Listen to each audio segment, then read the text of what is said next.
Despite the titles, despite the pomp and circumstance, the end of an assembly seemed to be a universal cultural phenomenon that transcended not just species, but entire universes. As immediately after the ensemble of musicians had played their final tune following the dean's parting words, and the curtains on stage had drawn to a full close, chaos soon found itself erupting in the form of chatter and gossip within the audience.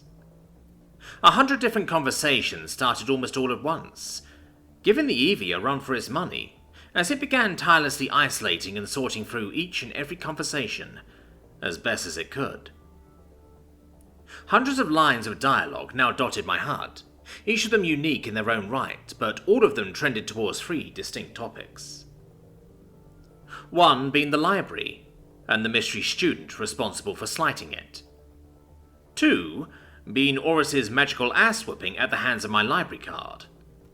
And 3 being the library card itself, and by extension, me.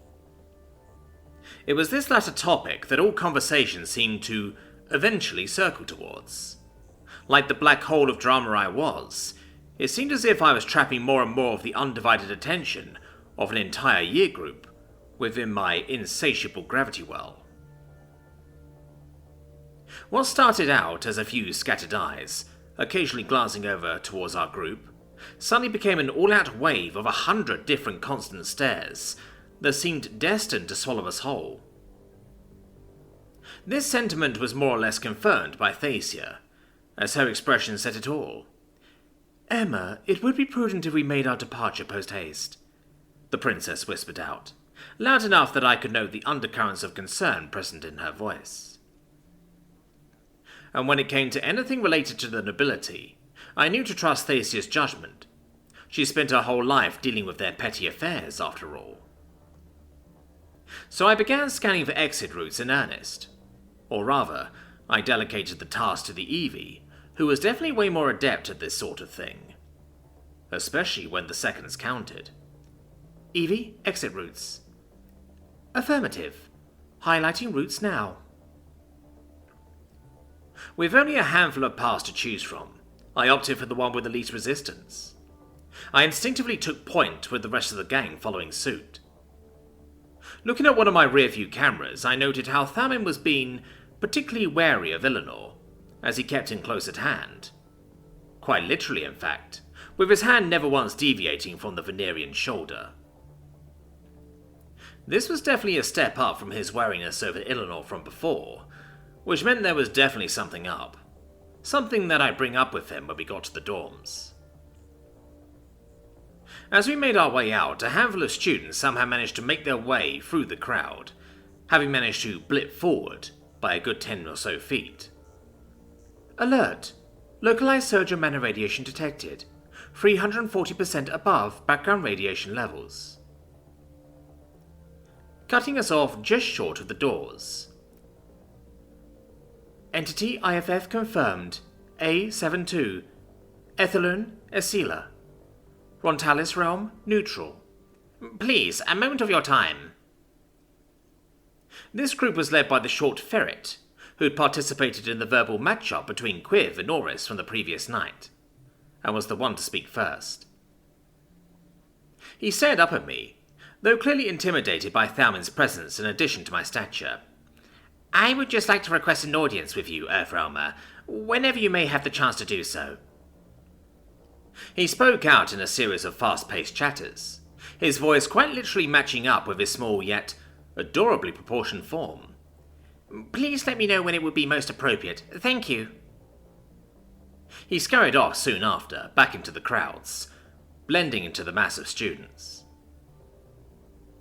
In the time it took for Ethylene to address me, the crowd had just about stopped a good 5 feet short of our group. The 100 or so voices blended into an incomprehensible mess at that point, as each student tried throwing question after question at me, resulting in little progress made for any individual question getting through. Only a few stray students refused to join in, the most notable group of this being Quiv and his entourage, who seemed to study us from afar, near the front row of the auditorium. The Gorn-like lizard's eyes looked not too amused at the antics I was causing, or perhaps the attention I was inadvertently garnering, and the spotlight I was taking away from him. Eventually, a single voice boomed from the crowd, from one student, that formed a sort of cone with their hands over their mouth, managing to overpower all others and causing the whole room to go silent for a few precious seconds. Alert! Localized surge of mana radiation detected. 120% above background radiation levels. How did you get the library card, New Realmer? This once more put me in a unique opportunity, as I had yet another chance to address the crowd. This deceptively simple question demanded an equally simple answer that needed to work as my last word on the argument, to stoke further interest, but more importantly, to further break down preconceptions on my New Realm status. This was one of those moments where less would be more. By the librarian offering me one, that's how, I answered matter-of-factly, and with an unseen wink underneath my helmet, before turning around and dipping through those double doors, leaving a whole crowd in turmoil. Dragon's Heart Tower, Level 23, Residence 30, Local Time 1400 hours. Emma. We arrived at the dorm without much in the way of fanfare. To be honest, I was at least expecting some of the buzz from the auditorium to follow us out of it. Maybe even in the form of a vintage 21st century paparazzi chase. However, according to Thacia, that simply wasn't part of decorum. Apparently it was more socially acceptable to put your foot in the door if everyone else was doing it, like the literal stampede back at the assembly hall. However, things were different when you were alone and lacked that social net to bank on. We were still more or less outcasts in the greater scheme of the Academy's social hierarchy, after all, so to have someone actively attempt to chase after us would have been seen as a bridge too far. It would have basically made them look really desperate, which certainly wasn't a good look. This was despite the library card coming into play, given how the dust from that whole reveal just hadn't had enough time to settle yet. Whatever the case was, and whatever the social intricacies entailed, I was glad we were finally back in the dorms. But that relief was sorely short-lived, as Thalmin not so subtly tugged my arm, indicating he wanted to speak, in private. This meant leaving Elanor and Thacia alone for a while, and whilst I wasn't worried about the pair existing in the same room, it just occurred to me how little I saw of their interaction so far. Between Thalmin and myself, Elanor more or less left Thacia alone, save for the odd, tainted jab. Which still boiled my blood to no end, but I had to tolerate it for now, as I shuffled into Thalmin's room, with only a knowing glance exchanged with the likes of Thacia. Emma, there is a matter we need to discuss, Thalmin began, his tone bordering between respectful yet urgently paced. I'm all ears, Thalmin, I replied without hesitation. I will make this brief. While I was in the process of procuring Eleanor's presents for the assembly, I arrived to find the room empty and bare. There was no trace of the Venerian, nothing I could see with my eyes, and nothing I could sense in the mana streams. There it was again, the mana streams. Wait, empty? Empty and bare? So did he run away or something? How'd you manage to track him down in time for the assembly? No, he was here, merely hidden within this domicile, Thalmin quickly corrected. Wait, so how did you figure out he was here then? Didn't you say he was completely hidden from sight? Correct. And completely hidden from mana streams? I waved my hands around, attempting to mimic the flow of mana in the best way I could, ironically, using the exact same gestures Elanor had used a few days prior, when he derided my inability to sense the ebb and flow of mana around me. That is also correct. Then how'd you manage to track him down? I use my inherent investigative abilities. I cocked my head in response to that, to which Thalmin quickly clarified, I use the investigative abilities inherent to my species. I cocked my head the other way, which prompted Thalmin to sigh, huffing out a large, exasperated breath. Seeing as we were reaching a roadblock, I decided to broach the topic directly, in order to cut through the awkwardness of the situation. So, did you, Now, I'm not sure if this is going to be offensive or anything, but did you, sniff him out? This resulted in nearly the opposite desired effect. The Lupanor mercenary prince averted his gaze the moment I spoke that word out loud. And if he had cheeks to redden, I was sure he'd be all but blushing right now. His ears betrayed it all, lying flat on the well-groomed fur of his head. His tail fared no better, having since shifted from a confident straight-edge angle to a curved shape that bent more naturally towards one side of his leg, just short of curling up around it. This is a matter of great contest within my realm, Emma. Thalmin spoke through an audible growl, as he attempted to make up for the betrayal of his body's natural cues, with a practiced, gravelly tone of voice, befitting of a mercenary prince. I really shouldn't have brought that up, I managed out awkwardly in response. I'm genuinely really sorry, Thalmin. I didn't mean to cause any offense or overstep my boundaries. It's just that I sort of assumed that since you have features that resemble... I paused, not sure how I'd bring up dogs and wolves to what looked like their distant humanoid cousin. You see, we have a species that uncannily resembles yours in our realm, and they're usually renowned and respected and lauded, and well regarded in every sense of the word for their abilities to utilize their sense of smell, and I just thought, stop. Thalmin halted my rambles with a sudden guttural bark. Yet it wasn't aggressive. This bark wasn't the same one used on Elanor. It was more of an inquisitive one made to get attention but without the intent to offend. You said your realm has beings with similar features, and you laud them for it. Do you not find such features on sapient beings to be in a similar vein, degrading or animal-like? I cocked my head at that, as if to emphasize my confusion at the question. No, why? The only reason I brought it up is because I thought it was really cool, if not a downright tactically beneficial gift, befitting of the martial traditions of your realm. Again, I apologize if that was in any way offensive, Thalmin. No. Thalmin interrupted once more. Except this time he didn't shout. He didn't bark. He didn't do anything so much as raise his voice. Thank you, Emma. Wait, what? Perhaps this is a matter best saved for another time, but I appreciate your candid nature. The Lupanor smiled at me in appreciation.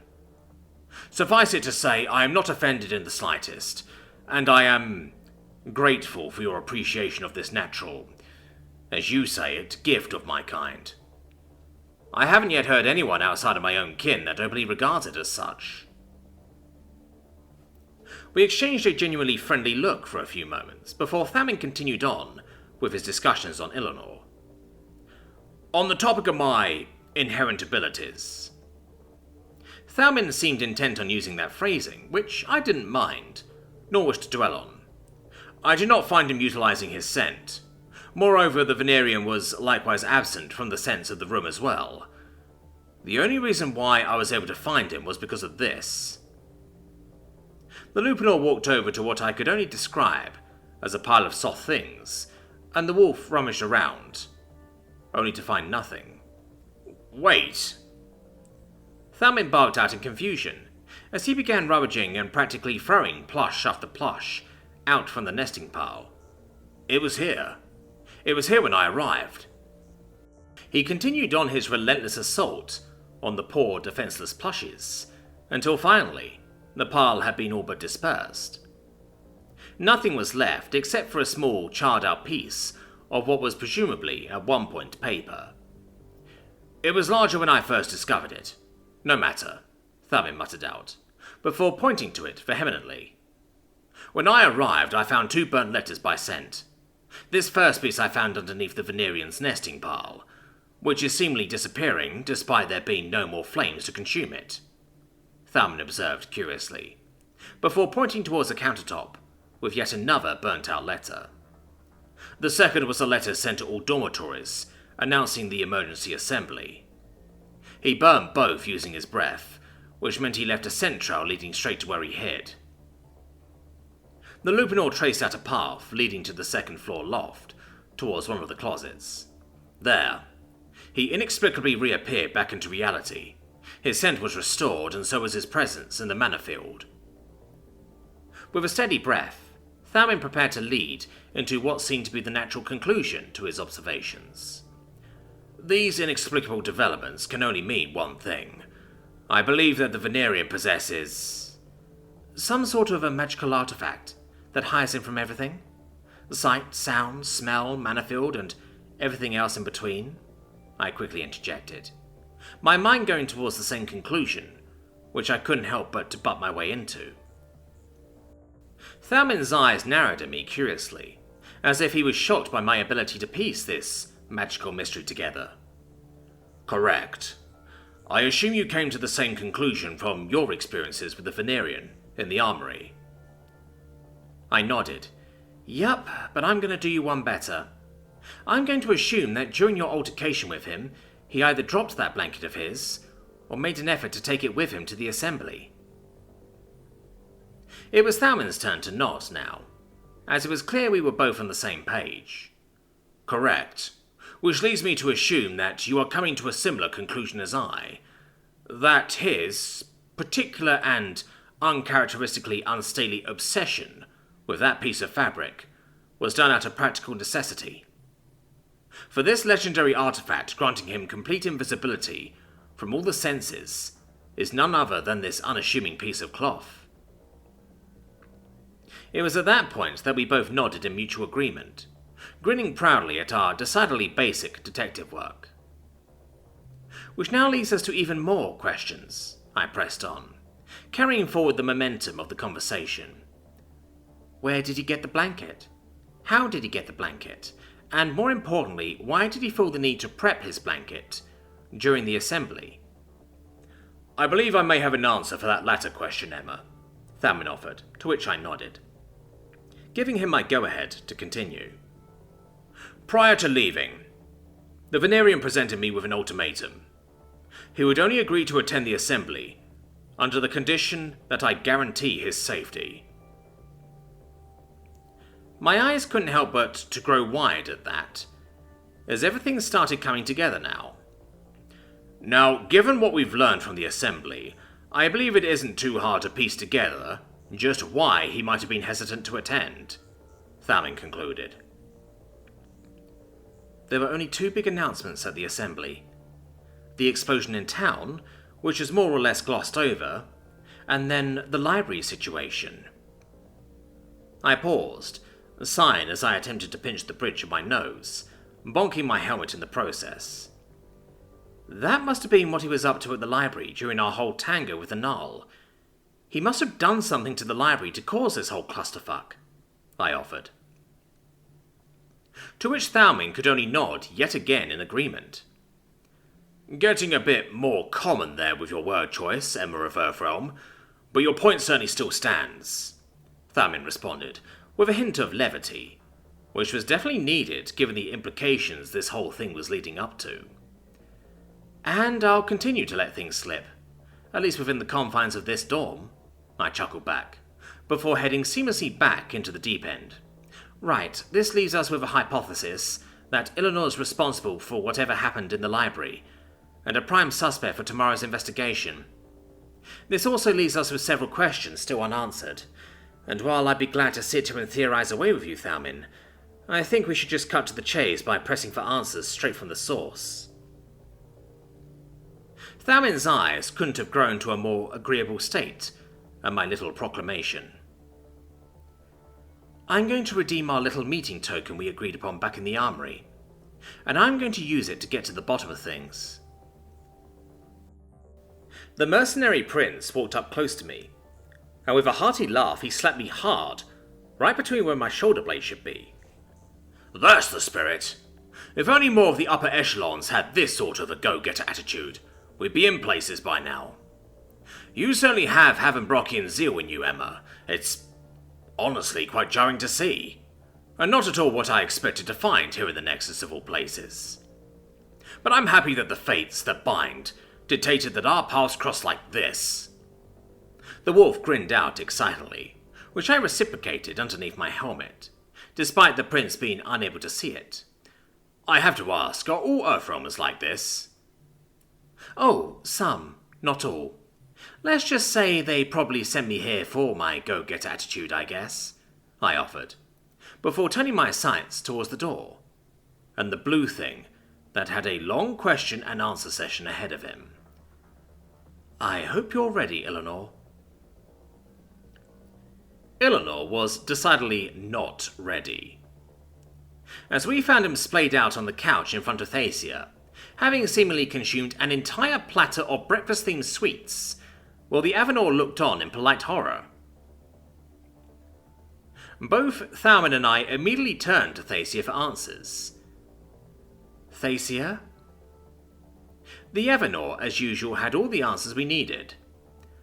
Lord Rellaria seems to have taken to overconsumption to alleviate the stresses plaguing him, Emma. She gestured to the mass of blue that now practically sank into the soft upholstery of the sofa. We were only talking for what? I checked my HUD's chronograph, before continuing seamlessly. 20 minutes? Lord Rellaria mentioned he was feeling particularly stressed, and was famished as a result.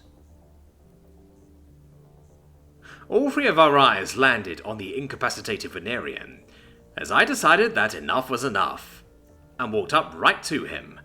Alright, that's enough silliness for one day. Come on, I spoke sternly. And when that didn't work, I began poking him. This roused the small thing somewhat, enough that he began to stir, but not enough for him to wake up from his food coma. Elanor? Elanor? Elanor, wake up! The small thing jumped up, that sudden leap ending with him landing right on my shoulders, as before, my exopack acting as a convenient seat for him, much to my chagrin. We need to talk in private now, I demanded, with little room for negotiations, as I began taking the initiative by walking out of the living room and back towards the dorm, making sure that the Venerian had little to no time to weasel his way out of this one. Taking a page out of Thalman's book, and making sure to walk him forward with a hand secured around his shoulders, we entered his domicile without any issue. Elanor? I began, with a solid, stoic tone of voice, shifting away hard from that colloquial and casual tone from my interactions with Thalman. I believe now is as good of a time as any to resume where we left off that night, and considering the circumstances... I momentarily shifted my attention to the burnt-out letter in the corner of the room, hinting at the fact that I knew more than I was letting on. I don't think there's going to be an opportunity to delay this any further. So, are you ready to talk? Ready is a relative state of affairs, New Realmer, the Venerian began, reaching one arm over to the other, clenching the fabric of his cloak tight between his fingers. A state of affairs as dynamic as the circumstances that seem oh so eager to evolve on the whims of fate. So yes, let us talk. Let us exchange all that there is to be exchanged before the inevitable conclusion to my story. I couldn't help but to be taken completely off guard by that latter statement, but pushed on regardless. Just explain to me what is going on, Elanor. You will have to be more specific with your line of questioning, New Realmer. What exactly are you involved in? I interjected. Last we chatted, I asked about the specifics of the stunt you pulled in the armory. Now it seems like those questions pale in comparison to the extent of what's been happening behind our peer group's backs. I paused, readjusting my angle of attack to take into account Thacia's prior discussions about peer group dynamics and the necessity of maintaining cohesion to prevent a divide and conquer scenario from outside forces. So I'm asking you now, as a fellow member of our peer group, tell me what's been going on. If you want specifics, sure. Tell me why you've been sneaking around. Tell me what was up with your whole stunt at the armory. Tell me how you got that invisibility cloak, and why you even have it to begin with. Tell me about the burned letters. Tell me about your hesitancy in going to the assembly today, or in leaving the room at all. Tell me. Enough! Elanor finally put his foot down, with nostrils quite literally flaring, his typical tone of voice all but gone at that point, replaced with one coated with severity, and devoid of most pretenses. It felt even more genuine than that brief glimpse at a regular conversation following the debacle at the armory.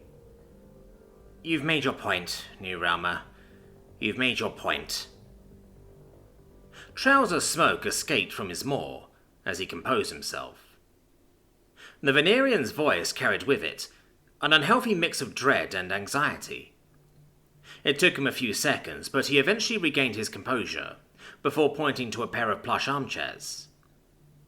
No verbal prompting was needed, as we both made our way towards them, Elanor plopping himself atop of one, whilst I elected to stand just across from him for obvious reasons. There. Alert! Localized surge of mana radiation detected. 210% above background radiation levels. Perhaps now you'll be able to sit. I had to do a double take of what I just witnessed. The Venerian, for the very first time, actually offered me something, and a courtesy at that. Cautiously, and with a great deal of suspicion, I decided to take it, sitting down on the magically reinforced chair. Now, if you'll excuse me for being so brazen, it's about time you noticed. What? You'll be pleasantly surprised to know that all of this does not require an explanation befitting of the lengthy nothingness of the expectant decorum. He immediately went off, diving straight into a different tangent. In fact, there is a singular thread which weaves together all of these seemingly disconnected points on this tapestry of intrigue. He took a deep breath, staring at me, his eyes seemingly attempting to gain the same type of purchase on the pupils hidden behind my opaque lenses. He hesitated for a moment, as if considering his next words very carefully, before pressing on. New Realmer, everything I did, every decision I made, every action I initiated, was done because I was under contract. The extracurriculars, the debacle in the armory, all of it was of my doing, but none of it was of my choosing. It all started coming together. The strangeness, the seemingly nonsensical actions and aloofness, all of it now had a sense of direction. But before my mind could fully grapple with that revelation, a certain choice of words irked me enough to shift directions. You used the word was, past tense. Did something change? The blue thing grinned back, seemingly satisfied at my deductions. So you really are paying attention? He nodded. That is correct, New Realmer. Circumstances have, in fact, changed, for as it stands, I find myself a signatory to an unwanted agreement, beholden to a contract without a master. Which is why we are here, discussing this matter freely, without the stranglehold of contractual obligation, preventing me from partaking in the privileges inherent to my station. So you're free from this mysterious benefactor, I proclaimed. Precisely, Elanor replied, or rather, hissed out not too gleefully. Yet you don't seem all too pleased about it, I observed out loud. How could I be, New Realmer? I understand that you may be lacking in experience in such social intricacies, due to your realm's backwardness, so I will try my best to be brief in my explanations. Whilst the cessation of a contract means I am, by your own words, free, this freedom travels in both directions. It is a freedom from, but also a freedom to. I am now both free from his controlling obligations, but by that same reasoning, I am also free to be judged for my actions, without any of his protections. Elanor spoke darkly, his features a distinct mix of equal parts frustration and despair.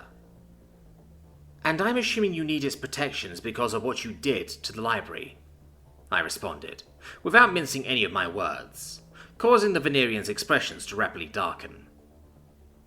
That's why you were so scared to leave the room today, right? That's also why you tried your best to hide from the assembly when it was announced. And that's also why you brought your little invisibility blanket to the assembly, just in case. I hit the Venerian with accusation after accusation, leaving him no room to squirm. Am I wrong? No. You are very much correct, New Realmer. So what exactly did you do? What exactly happened in the library? The Venerian's maw began moving, yet nothing audible emerged. His lips trembled as he stopped to regain his bearings, his eyes squeezing shut as he held both armrests tight between his little hands. A burning, Elanor managed meekly, practically whispering those words out. My eyes went wide at that revelation. And whilst this would have been bad enough if it happened at any regular old library, the fact this happened to the library of all places was enough to send shivers down my spine. Elanor, what the fuck did you do? I burned them.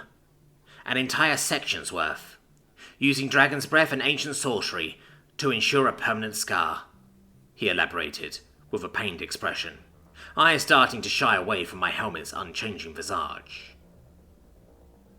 1,001 questions flooded me, but only one out of all of them managed to come through. But why? I was commanded to do so under contract. His retort was filled with a growing irritation. But why? Why would anyone want you to burn books in the library? It just doesn't make any sense. Because of you, New Realmer. Elanor shot back, with a seething, frustrated hiss. It was because of you.